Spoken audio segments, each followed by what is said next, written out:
계시록 22장입니다. 예. 우리가 저번 주는 그 새하늘과 새 땅, 그리고 그때의 하늘로부터 내려오는 새 예루살렘의 어떻게 보면 외부적인 부분을 봤는데, 계시록 22장은 이제 새 예루살렘의 도시의 내부 모습에 대해서 간단히 묘사한 후에 계시록의 결론에 해당하는 그 서술을 기록한다고 보시면 돼요. 그러니까 결국은 예수님의 재림이 긴박하다는 것이에요. 1절 다 같이 읽어볼게요. 1절 시작. 그리고 그가 나에게 생명수의 순수한 강을 보여주었는데 수정같이 맑았으며 하나님 곧 어린 양의 보좌에서 흘러나오고 있더라. 그것의 거리 한가운데와 강의 양편에는 생명나무가 있었는데 그것은 12부류의 열매들을 맺었고 매달 그녀의 열매를 내었더라. 또 그 나무의 잎사귀들은 민족들의 치유를 위하여 있었더라. 예. 그 새 예루살렘의 내부를 보니까 하나님 곧 어린 양의 보좌에서 생명수가 흘러나오고 있대요.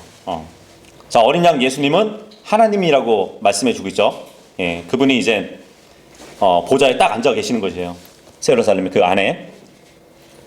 근데 요한이 보니까 이제 수정같이 맑은 생명수의 순수한 강이 있었다고 기록을 해주고 있죠. 이것은 21장에 불호수와 또 대조를 이루고 있다고 보시면 돼요. 그죠?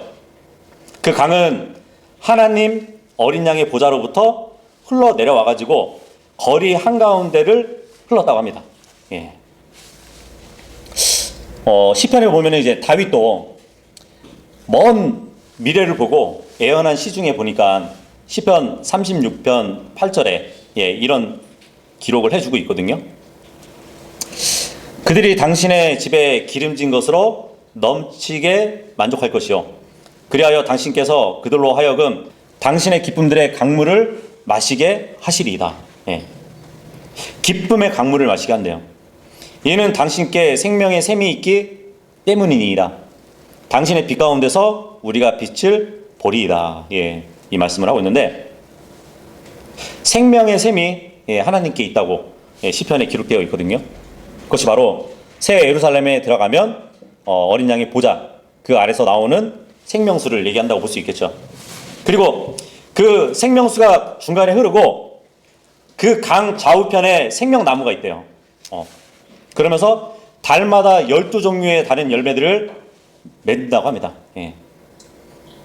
왜 12열매가 맺어질까요? 12달? 그렇죠. 그러니까 한 달에 한 열매씩 각종 열매를 이렇게 내는 것 같지 않나요? 그죠? 이 생명나무는 에덴 동산에서 그룹들이 지키고 있었잖아요. 그죠?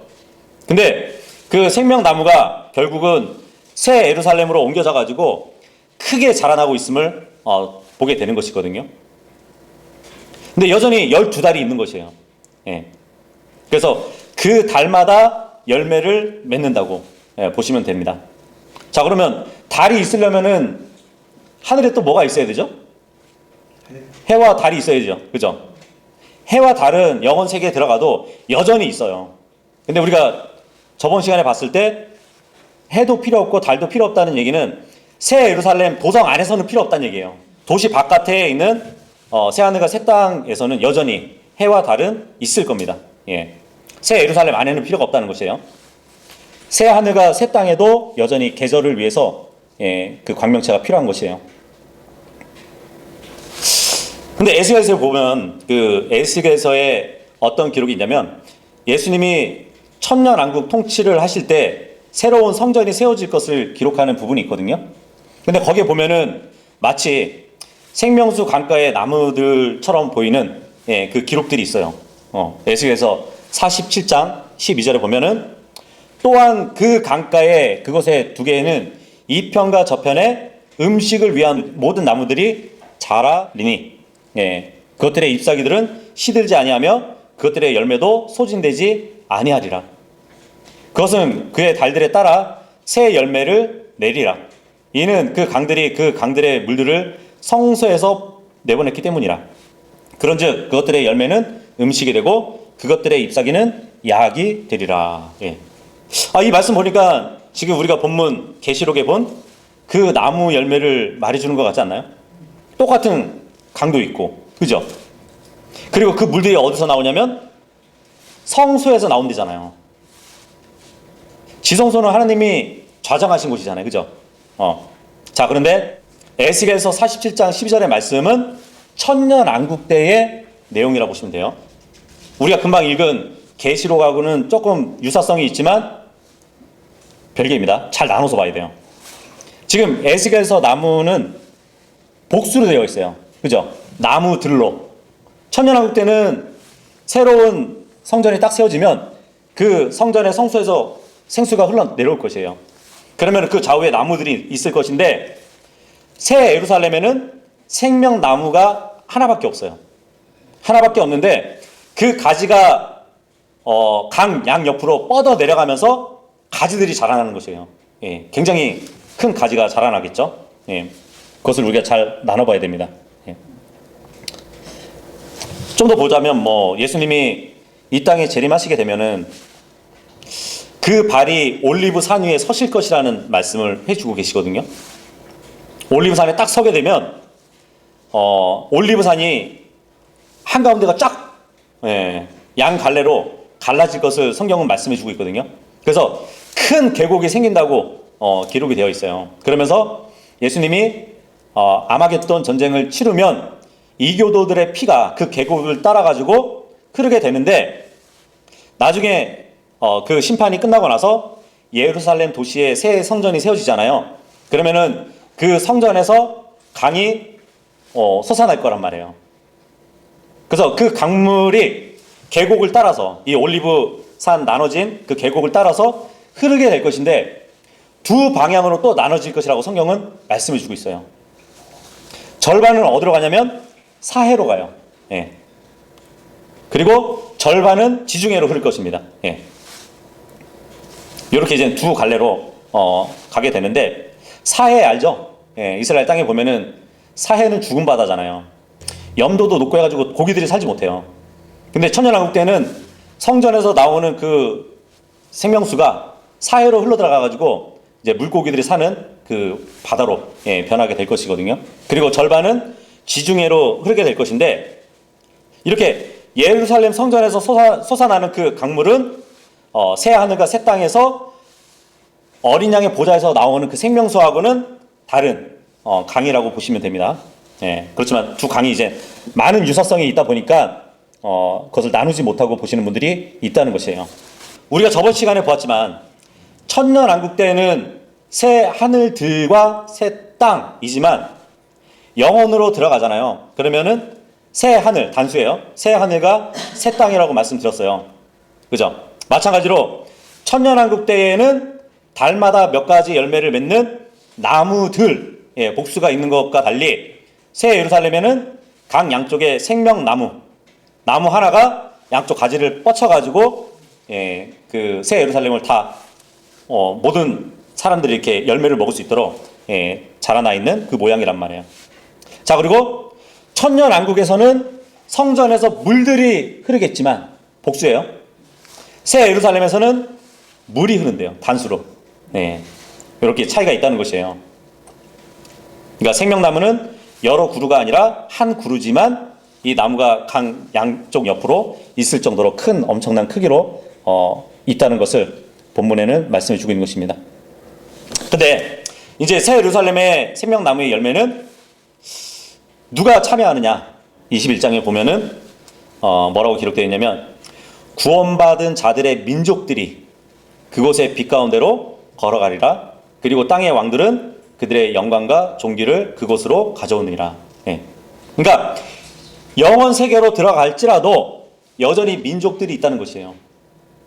이스라엘과 구별된 또 교회와 구별된 그 이방 민족들이 여전히 빛 가운데 살아간다는 얘기를 해주고 계시는데 생명나무의 열매를 먹어야 할 사람들은 환난을 겪고 천년왕국을 기간을 거친 그 사람들이 먹게 되는 것이에요. 땅에 속한 육체를 가진 민족들이 여전히 있다는 것을 말씀해 주고 있는 것이에요. 근데 그들은 생명나무를 먹어야 하는 것이에요. 다니엘서 7장 14절에도 보면은 영원 세계에서도 어떤 부류가 있는지 말씀해주고 있는데, 거기에서 그에게 통치권과 영광과 왕국이 주어졌더라. 이는 모든 백성들과 민족들과 언어들이 그를 섬기게 하려 함이라, 이 말씀을 해주고 있거든요. 그의 통치권은 영원한 통치권이요 사라지지 아니할 통치권이니 그의 왕국은 멸망하지 아니할 왕국이라. 천년왕국 때를 얘기해 주지만 천년왕국이 끝나고 영원 세계는 그대로 들어가는 거예요. 그렇다면 여전히 천년왕국 때에 백성들, 민족들, 언어들, 이방 민족들이 살았던 것처럼 영원 세계에도 그대로 들어간다는 얘기예요.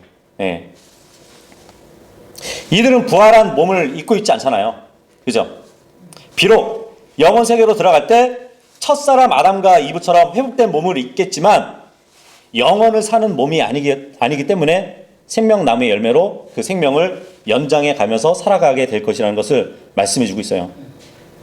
영원히 살 수 있는 몸은 부활한 몸이거든요. 첫사람 아담도 생각해 보세요. 하나님께서 물론 영원히 교제하시려고 창조하셨지만 그 아담도 생명을 연장하면서 살려면은 생명나무의 과실을 먹어야 됐습니다. 그래서 아담이 죄를 지었을 때 그 죄의 몸을 가지고 영원히 살까봐 주님이 염려하셨잖아요. 그러면서 그룹들을 시켜가지고 생명나무를 지키게 하셨던 거란 말이에요. 창세기 3장 22절에. 그런 다음에 주 하나님께서 말씀하시기를, 보라, 그 남자가 우리 중 하나같이 되어 선악을 알게 되었도다. 그런즉 이제 그가 손을 뻗어 생명나무에서 나는 것도 취하여 먹어서 영원토록 살까 하노라 하셨느니라. 어쨌든 천년왕국에서 살아남았던 유대인과 이방인은 영원 세계에 들어가서도 영원히 살게 될 것이에요. 다만 생명 유지를 위해서 그들은 생명나무의 열매를 필요로 할 것이라는 말씀을 드렸습니다. 자, 그런데 계시록 본문에 보니까 또 생명나무에 잎사귀들은 민족들을 치유하기 위해 있대요. 치유라는 그 개념은 어떤 병을 낫게 한다는 뜻을 갖고 있잖아요. 그죠? 그렇다면은 새 하늘과 새 땅이 이루어져도 그곳에서 다치기도 하고 병이 들기도 한다는 것일까요? 어쨌든 부활의 몸이 아니기 때문에 한계치가 있다고 보시면 돼요.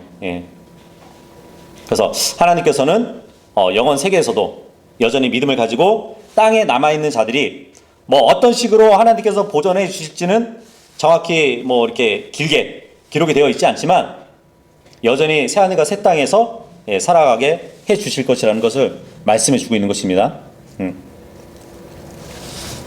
3절에서 5절까지 읽어보겠습니다. 시작. 그리고 더 이상 저주가 없으리니 오직 하나님의 보좌 곧 어린 양의 보좌가 그곳 안에 있을 것이요 그분의 종들이 그분을 섬길 것이라. 또한 그들은 그분의 얼굴을 볼 것이요 그분의 이름이 그들 이마 안에 있으리라. 그리고 거기에는 밤이 전혀 없으리라. 그런즉 그들은 불빛도 햇빛도 필요하지 않느니라. 이는 주 하나님께서 그들에게 빛을 주시며 그들이 영원 무궁토록 통치할 것이기 때문이라. 3절을 보니까 더 이상 저주가 없을 것이래요. 더 이상 저주가 없다면 생각해 보자고요. 죄의 삭은 사망이잖아요. 그죠? 그리고 그 사망은 저주라고 볼 수 있죠. 그렇다면은 조금 아까 우리가 살펴봤듯이 더 이상 저주가 없으면은 사망이라는 것도 없는 거 아닙니까? 그죠? 그렇게 얘기할 수도 있죠. 그렇다면은 생명의 열매를 먹지 않아도 영원히 살 수 있는 거 아닐까요? 하고 물을 수도 있겠지만 다시 말씀드리면 지금 새 예루살렘의 내부를 말씀해 주고 있는 것이에요. 도성 안에는 더 이상 저주가 없다는 얘기예요.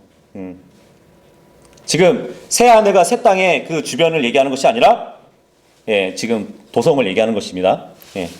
그리고 죄의 삭은 분명히 사망이죠. 영원 세계에서 부활의 몸을 입지 않은 자들은 생명나무의 열매를 먹고 생명을 연장해야 되는데 그것을 게을리 먹지 않고 거절하고 그러면은 결국 그 죄에 따라 죽게 될 것이란 말이에요. 하지만 뭐 그것을 알고도 지키지 않을 자들은 없겠죠. 자, 그리고 새 예루살렘 그 도성 안에서는 하나님 곧 어린 양의 보좌가 그 가운데 있고 그의 종들이 주님을 섬길 것이라고 기록이 되어 있습니다. 그런데 주님을 섬기는 그 종들의 이마에는 하나님의 표를 주실 것이래요. 대환란 때는 적그리스도가 자기를 따르는 자들에게 표를 했었잖아요. 그죠? 짐승의 표를. 근데 하나님께서도 자신의 백성에게 표를 하실 것이래요. 이것은 주인이 누구인지를 밝히면서 또 이제 하나의 안전을 또 상징해 준다고 볼 수 있겠는데, 그곳에는 다시는 밤이 없고 불빛도 햇빛도 필요 없다고 합니다. 왜냐하면 하나님의 그 빛이 모든 공간을 밝게 비추기 때문일 것이에요. 그리고 그곳에는 성도들은 영원 무궁토록 통치하게 될 것이라고 말씀해주고 있습니다. 그래서 우리가 보통 그리스도의 심판석에서 상을 받고 왕가를 받고 그리고 우리가 천년왕국에서 상속 유업을 받을 것이라고, 땅을 받을 것이라고 우리가 알고 있잖아요. 근데 거기서 더 나가서 새 예루살렘에 들어가면 거기서도 여러 도시들을 우리가 다스릴 것이라는 것을 또 말씀해주고 있는 것입니다. 그러니까 천년왕국 기간에 시작된 우리들의 통치가 중단 없이 영원으로 이어진 그 모습을 말씀해주고 있는 것이에요. 성도들은 영원히 왕으로서 통치하면서 살아갈 것입니다. 근데 우리 성도들은 이러한 삶을 기다리고 있는 것이에요. 그러니까 오늘 우리에게 주어진 성도의 역할을 잘 감당할 수 있어야 될 것을 우리가 또 배울 수 있겠죠. 6절 읽겠습니다. 6절 시작. 그리고 그가 나에게 이같이 말하였더라. 이렇게 말씀하신 것들은 신실하고 참되니라. 그리고 거룩한 예언자들의 주 하나님께서 그분의 종들에게 반드시 속히 이루어져야만 하는 것들을 보여주시려고 그분의 천사를 보내셨느니라. 자, 여기까지 이제 요한이 본 현신은 끝이 나게 되었어요. 지금 천사가 요한에게 지금까지 한 이 말씀들은 모두 신실하고 참되다고 그렇게 얘기해주고 있는데, 이것은 또 우리 교회에게 있어서도 신실하고 참된 말씀이기 때문에 우리가 이 예언에 가치를 두고 보고 있는 것이거든요. 그죠? 그런데 예수님께서도 직접 교회들을 위해서 자신의 천사를 보내셔가지고 이 계시를 증언하도록 하셨다고 말씀을 해주고 있습니다. 그래서 예수님이 직접 인증해 주신 이 말씀은 전혀 오류가 없고 신실한 말씀이라고 기록되어 있는 것이에요. 7절에서 9절까지 읽겠습니다. 시작. 보라, 내가 속히 오리라. 이 책의 예언에 말씀하시는 것들을 지키는 자들이 복이 있도다. 그리고 나 요한은 이런 것들을 보았고 그것들을 들었도다. 그런즉 내가 듣고 본 후에 나는 나에게 이런 것들을 보여준 천사의 두 발 앞에 경배하기 위하여 엎드렸더라. 그때 그가 나에게 말하기를 너는 그리하지 않도록 주의하라.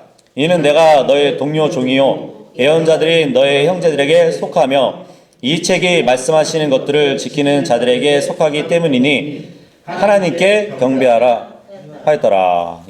사도 요한이 이제 예수님의 말씀을 기록하면서 계시를 기록하면서 요한이 살던 그 시대라도 곧 이루어질 것을 듣고 난 나머지 너무 두려워가지고 지금 천사에게 경배하려고 하는 잘못을 저지르고 있습니다. 근데 사도 요한이 천사에게 이렇게 경배하려고 했던 실수를 19장에서 한 번 더 했었잖아요. 그죠? 천사도 지금 반복적으로 주의하라고 하면서 경배는 오직 하나님께만 돌리라고 타이르고 있습니다. 골로새서 2장 18절에 보면은 그런 말씀이 있잖아요. 어떤 사람도 자기적인 겸손과 천사들을 숭배함으로 너희를 기만하여 너희의 보상을 빼앗지 못하게 하라. 그는 보지도 못한 그런 것들을 강요하면서 자신의 육신적인 생각으로 헛되이 우쭐해지느니라. 이런 말씀이거든요. 지금 사도 요한이 실수한 것처럼 보이기도 하지만 정말 세상에는 천사를 숭배하는 자들이 있대요. 성경에 보면 이제 천사를 신으로 불리거든요. 신. 다들 신들처럼 되고자 하는 그런 욕망이 있잖아요. 사람들은. 근데 이전에 거짓 교사들이 천사를 숭배했는데 지금도 인간을 창조한 자들이 외계인이라고 이렇게 주장하는 사람들이 있어요. 외계인들이 사람들보다 더 지능이 있어가지고 이 세상을 만들어놨다고. 그러다가 이제 어느 정도 발전이 되면 그 외계인들이 찾아올 것이라고, 예, 그렇게 주장하는 사람들이 있거든요. 어떻게 보면 천사들은 외계인이잖아요. 그렇지 않나요?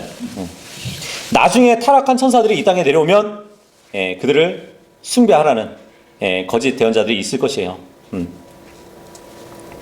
이전에 그 선악과를 따먹으려고 했던 그 이브의 마음에는 신들과 같이 되고자 하는 욕망이 있었잖아요. 그죠? 예. 그래서 이브의 마음에는 늘 천사들의 그 부러움이 자리 잡았을 것이에요. 왜냐하면 아담과 이브는 천사보다 낮게 지어졌잖아요. 그죠? 그래서 천사가 더 영광스럽고 능력에 있어서 더 우월하다 보니까 지금 요한도 그런 것 같아요. 자기 앞에 있는 천사가 굉장히 더 영광스럽고 능력에 있어서 우월함이 있다 보니까 천사 앞에서 아마 압도를 당한 것 같아요. 예. 그러면서 경배하려고 했던, 예, 그러한 잘못을 저지른 것을 볼 수 있습니다. 어쨌든 지금 사도 요한은 천사의 권면을 들은 후에 성도들이 받을 복과 불신자들이 받을 그 저주를 기록하면서, 예, 성도들이 신앙의 생활을 계속할 것을 권고하고 있습니다. 10절하고 11절 읽겠습니다. 시작. 그리고 그가 나에게 이같이 말하니라. 이 책의 예언에 말씀하시는 것들을 봉인하지 말라. 이는 때가 가깝기 때문이라. 부당한 자 그를 계속 부당한 자로 있게 하고, 더러운 자 그를 계속 더러운 자로 있게 하며, 의로운 자 그를 계속 의로운 자로 있게 하고, 거룩한 자 그를 계속 거룩한 자로 있게 하라. 예. 근데 지금 10절하고 11절의 이 말씀이 다니엘서 12장 9절 10절을 보잖아요. 그러면 내용이 매우 비슷해요. 다니엘서 보면은 이렇게 기록되어 있거든요. 그러자 그분께서 이같이 말씀하셨느니라. 다니엘아, 너의 길을 가라. 이는 그 종말의 때가 오기까지 그 말씀들은 닫혀 있고 봉인되어 있기 때문이라. 다니엘 때는 말씀이 봉인되어 있다고 그러잖아요. 그죠? 근데 계시록에 와서 보니까 봉인하지 말래요. 많은 이들이 정화되고 희게 되며 정련되리라. 계시록에 보면 의로운 자들이 있었다고 그러잖아요. 그러나 사악한 자들은 사악하게 행할 것이요, 사악한 자들 중에는 아무도 해하지 못하리라. 반면에 지혜로운 자들은 이해되리라. 예. 굉장히 유사한 말씀이죠. 그죠? 예. 다만 다니엘 때에 계시를 받았던 것은 주님이 봉인해 놓으라고 하셨고, 그리고 계시록에 와서는 봉인하지 말라고, 그러니까 많은 사람들에게 알리도록, 예, 열려있는 책이라는 것을 또 말씀해 주고 있단 말이죠. 근데 이거 뭐 부당한 자는 그냥 놔두고, 더러운 자도 그냥 있게 하고, 의로운 자는 의로운 자로 있게 하고, 거룩한 자는 거룩한 자로 있게 하라. 이 말씀은 무슨 말씀일까요? 그리스도의 복음이 들어가고 그 결과에 따라서 이러한 사람들이 있게 될 것인데, 예, 아마 그대로 두라는 말씀인 것 같아요. 12절에서 15절까지 읽겠습니다. 시작. 그리고 보라, 내가 속히 오리라. 그런즉 그가 행할 행위에 따라 각인에게 줄 나의 보상이 나와 함께 있느니라. 나는 알파와 오메가요, 시작과 끝이요, 처음과 마지막이라. 그분의 명령들을 실행하는 자들은 복되도다. 이는 그들이 생명나무에 대한 권리를 가지게 하려 함이요, 그 도성 안으로 대문들을 통하여 들어오게 하려 함이라. 이는 개들과 마법사들과 행음에 빠진 자들과 살인자들과 우상 숭배자들과 누구든지 하나의 거짓이라도 사랑하고 지어내는 자는 바깥에 있기 때문이라. 예. 12절에 보니까 이제 예수님께서 속히 오시겠다고 하면서, 예, 각 사람에게 일한 대로 보상해 줄 것이라고 말씀해 주고 있어요. 뭐 이 말씀도 예수님이 초림 때에 제자들 앞에서 말씀하셨던 것 같죠. 마태복음 16장 27절에 보면, 이는 인자가 자기 아버지의 영광 가운데서 자신의 천사들과 함께 올 것이기 때문이라. 그리하면 그때 그가 모든 사람에게 저마다 자신의 행위들대로 보응하리라 그러거든요. 예수님의 명령들을 행하는 성도들은 복이 있어가지고 생명나무에 참여할 수 있게 된대요. 또 도성의 문들을 통해서 들어갈 권능을 얻을 것이라고 말씀해 주셨죠. 그리고 이제 뭐 개들, 마법사들, 행음하는 자들, 살인자들, 우상숭배자들, 거짓말을 사랑하는 자들, 그들은 도성 밖에 있을 것이라고 말씀해 주고 있습니다. 이것은 예수님께서 확실하게 말씀해 주신 심판의 원리라고 볼 수 있어요. 물론 이제 도성 밖이라고 해서 도성 밖에 새하늘과 새 땅 그 주변에 있을 거라고 말씀하시는 것이 아니라 그것도 더 떠나가지고 불호수로 들어갈 자들을 말씀해 주고 있는 것이에요. 그러면서 이제 13절에 보면은 예수님은 나는 알파와 오메가요, 시작과 끝이요, 이렇게 말씀하고 있죠. 그리스어 알파벳 보면은 처음 글자가 알파고요, 마지막 글자가 오메가예요. 시작과 끝이 되는 분이라고 말씀을 해주고 있는데, 우리 성경의 시작의 책이 창세기잖아요, 그죠? 그리고 마지막의 책이 요한계시록이라는 말이에요. 근데 이 두 장을 대조해 보잖아요. 그러면은 대조가 되는 몇 가지 점을 또 우리가 볼 수 있거든요. 태초에 하나님께서 하늘과 땅을 창조하셨다는 말씀이 있죠, 그죠? 제일 처음에 하나님께서 하늘과 땅을 창조하셨는데, 계시록 21장 1절에 보니까 새 하늘과 새 땅을 주님이 또 창조하십니다. 창세기 1장 10절에 보면은 물들이 함께 모인 것을 바다들이라고 이렇게 불렀다고 기록이 되어 있는데, 마지막 때 보니까 바다도 더 이상 있지 않을 것이라고 말씀해 주고 있죠. 자, 그리고 창세기 1장 5절에 보면은 어둠이 있어가지고 그 어둠을 밤이라고 칭했다는 말씀이 있어요. 근데 계시록 21장 25절에 보면은 도성 안에는 더 이상 밤이 없다고 기록을 해주고 있습니다. 그리고 창세기 1장 16절에 보면은 하나님께서 하늘에 두 개의 커다란 빛을 만드셨죠, 광채를. 근데 계시록 21장 23절에 보면은 그 도성 안에는 해와 달이 빛을 비출 필요가 없다고 기록이 되어 있어요. 그리고 창세기 2장 17절에 보면은 선악의 지식의 나무에서 나는 것을 먹지 말라고, 왜냐하면 반드시 죽을 것이기 때문이라고.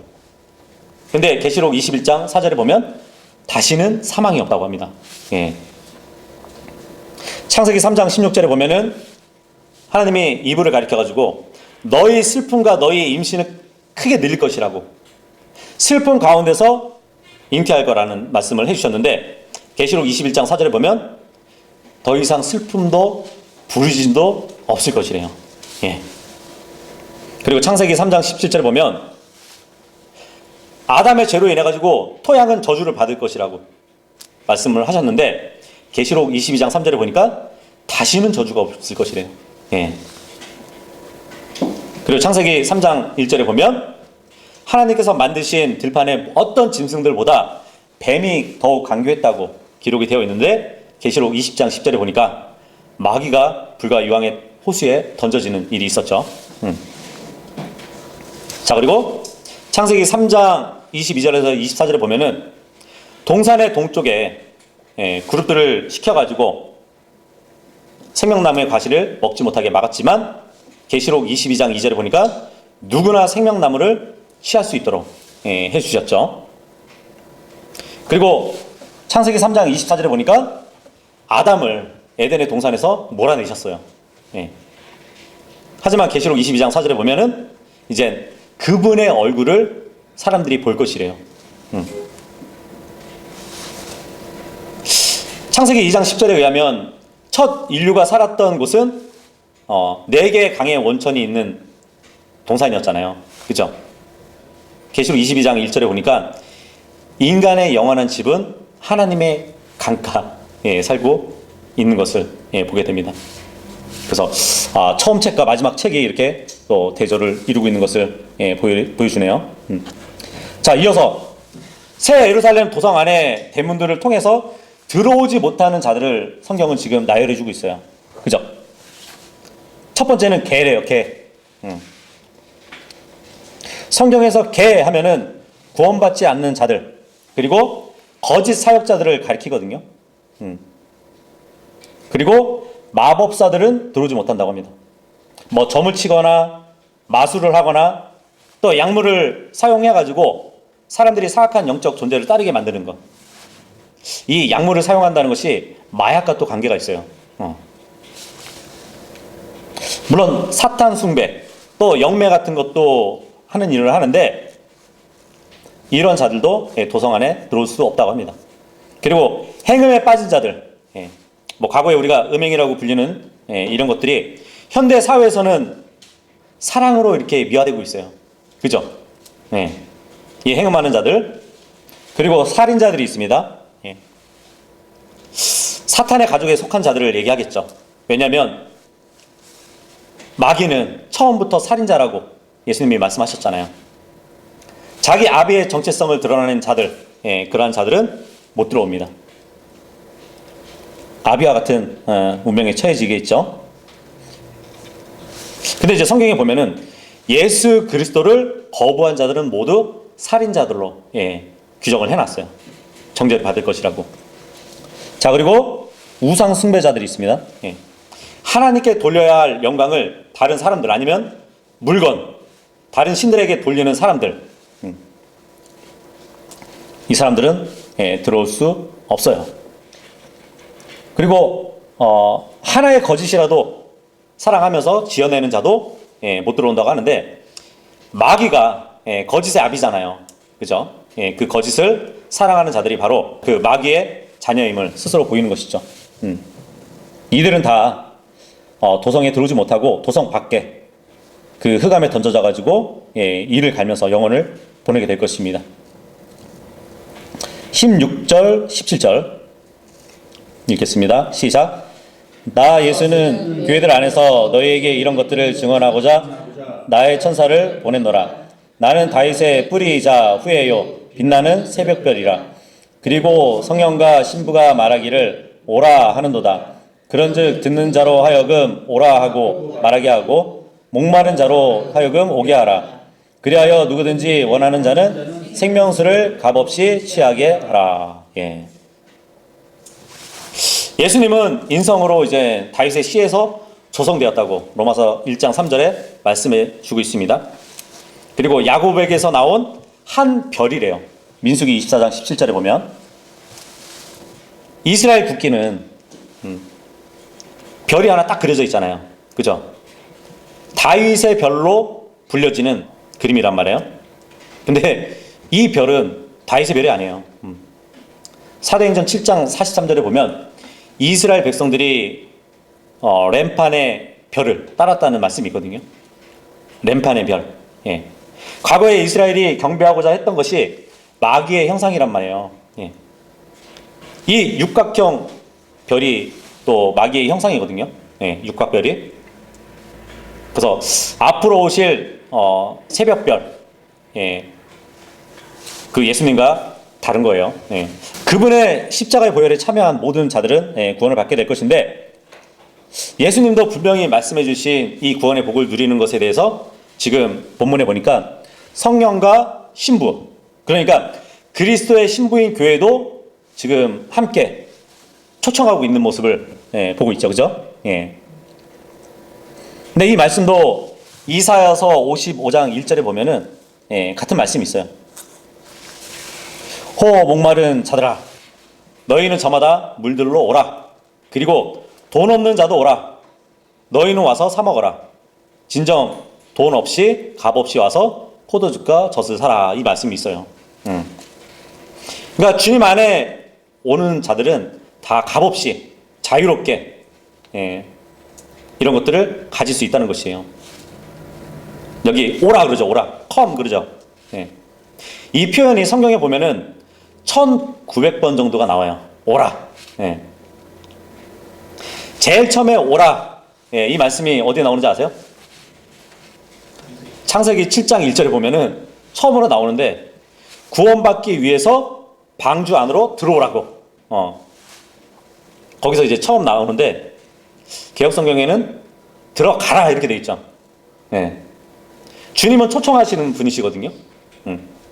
방주 안에 계시면서 구원으로 초청하시는 분인데 이 변개된 개혁성경에서는 들어가라 그래요. 주님이 방주 밖에 계시는 것이에요.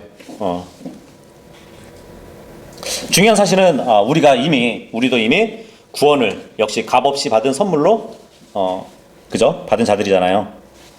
로마서 5장 15절에서 18절까지 보시면 값없는 선물에 대해서 이렇게 여러 번 기록을 해주고 있는데 여기 몇 번이 나오나 보세요.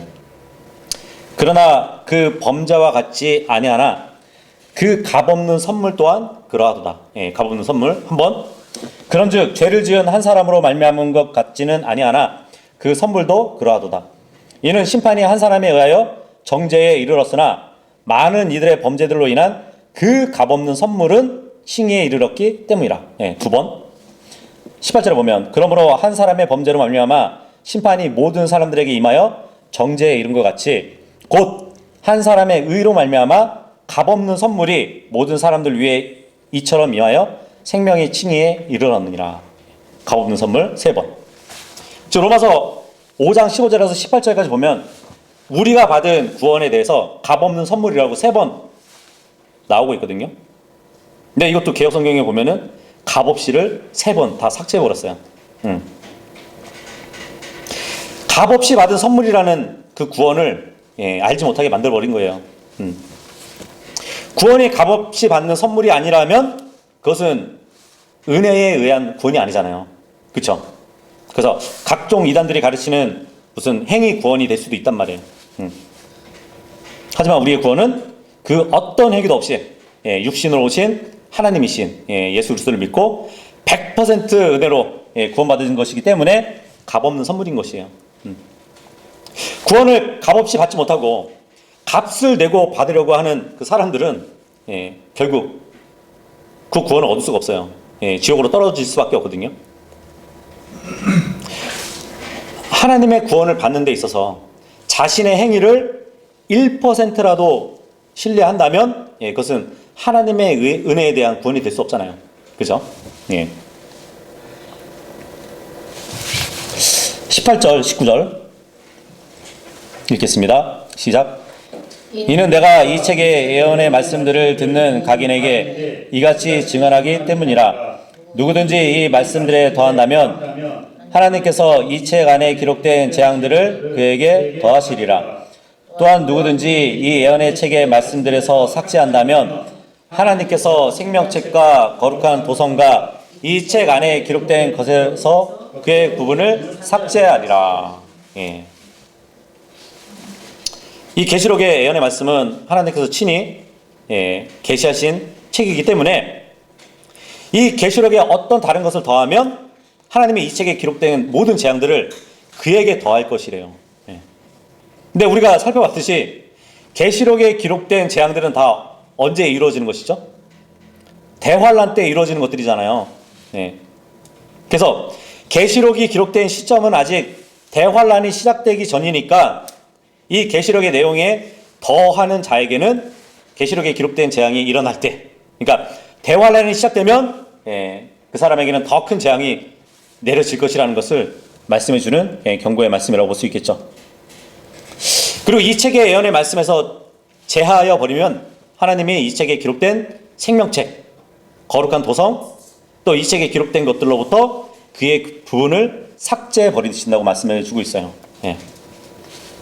물론 이 대상은 교회 성도가 아니라 구원받지 않아서 그 누구라도 그렇게 한다면 그렇게 만드신다는 말씀을 해주고 있는 것이에요. 그래서 계시록에 내포되어 있는 이 예언의 말씀이나 진리를 왜곡시키거나 변질시켜서는 안 된다는 것을 지금 강조하고 있는데, 신명기 4장 2절에 보면은 주님이 그런 말씀을 해주고 계시거든요. 너희는 내가 너희에게 명령하는 말씀에 더하지 말라. 또한 너희는 그 말씀에도 조금도 빼지 말지니라. 너희로 하여금 내가 너희에게 명령하는 주 너희 하나님의 명령들을 지키게 하려 함이라. 하나님은 한 성경을 쓰셨어요. 근데 지금 세상에는 몇백 가지의 성경이 있습니다. 그 중에서 정말 하나님의 말씀이 있다는 것을 알고 우리가 찾아야 되는 것이에요. 근데 우리는 우리가 지금 읽고 있는 이 킹제임스 성경이 하나님의 순수한 말씀으로 믿고 보는 것이죠. 20절 읽겠습니다. 시작. 이런 일들을 증언하는 이가 말씀하시기를 내가 반드시 속히 오리라 하시니라. 아멘. 실로 그러하옵나이다. 주 예수여 오시옵소서. 예수님께서 반복해서 속히 오시겠다는 말씀을 해주고 계시는데, 지금 이 문맥상 보면 속히 오리라 이 동사는 현재형이에요. 그러니까 이것은 이미 오시고 있다는 의미를 지금 말씀해주고 있는 것이거든요. 물론 주님의 재림은 미래에 있을 사건이잖아요. 근데 하나님의 영원한 섭리 속에서 진행되고 있는 사건이기 때문에 영원한 현재형으로 기록되어 있는 것이에요. 그러니까 우리는 임박해 있는 이 재림을 기대하고 하나님의 뜻에 합당한 생활을 해야 되는 것이에요. 주께서 멀리 떨어져 계시면은 내가 속히 너에게 가겠다 이렇게 말할 수 있겠지만, 본문에 보니까 속히 오리라 그래요. 그죠? 셋째 하늘에 계신 하나님이 성도들을 향해서 속히 오리라 그래요. 속히 가리라 하지 않고. 왜냐하면 우리 성도들의 마음속에 성령으로 말씀해주고 있는 거잖아요. 내가 속히 오리라 이렇게 약속을 하고 있습니다. 그러면서 모든 계시를 이제 결론 지으면서 요한이 아멘 주 예수여 오시옵소서 이렇게 기도하고 있는 것이에요. 여기서 우리 주께서 오신다는 이 말에 해당되는 것이 마라나다거든요. 이 마라나타라는 표현은 예전에 이제 초대교회에서 유행하던 발음이었는데, 이 마라나타라는 단어에 쓰인 우리 주님이 오신다는 이 표현은 주님이 단순히 오시는 것뿐만 아니라 하나님의 심판까지 들어가 있는 말씀이라고 보시면 돼요. 그러니까 주님이 오셔서 저주로 심판해 달라는 그 간구가 포함되어 있는 말이 마라나타예요. 그렇게 하시면 되고, 초대교회 이제 교인들은 요한이 이 계시록의 끝자락에서 그 신앙의 표현을 하는 그 고백을 봤을 것이란 말이죠. 그죠? 그러면서 하나님의 권능과 또 의로운 심판이 완전히 드러나기를 간절히 바라고 있었을 것입니다. 그래서 재림하실 그 그리스도를 소망하는 신앙은 그 당시에 어떠한 핍박이나 억압이 있었을지라도 승리할 수 있는 힘을 주었을 것이에요. 이 계시록이 기록된 그때에는 도미티안 그 시대 때 박해를 받았던 그때거든요.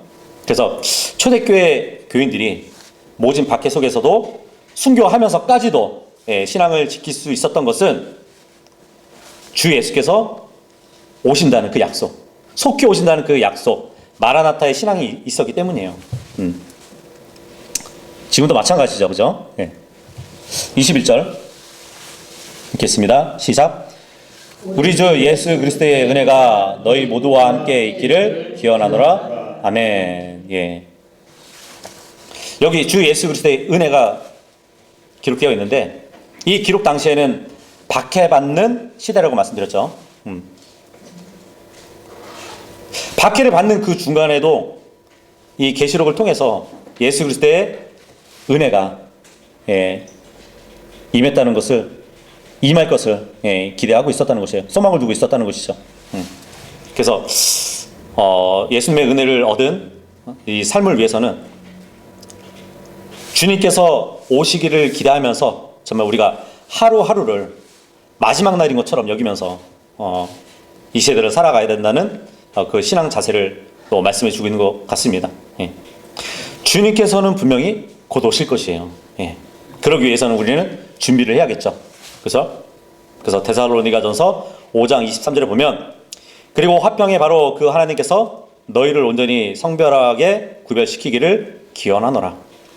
그래야 우리 주 예수 그리스도의 오심까지 너희의 온 영과 혼과 몸이 비난받을 것이 없게 보존되기를 내가 하나님께 기도하노라. 이렇게 바울도 기록했듯이 주님이 오실 날을 정말 우리가 소망한다면 마냥 기다리는 것이 아니라 늘 깨어있고 늘 주님을 맞이할 수 있는 신앙의 자세를 갖추면서 기다릴 수 있기를 바라겠습니다. 예, 주님께서는 분명히 곧 오시기 때문이죠. 네, 이렇게 해서 계시록은 다 마무리했습니다.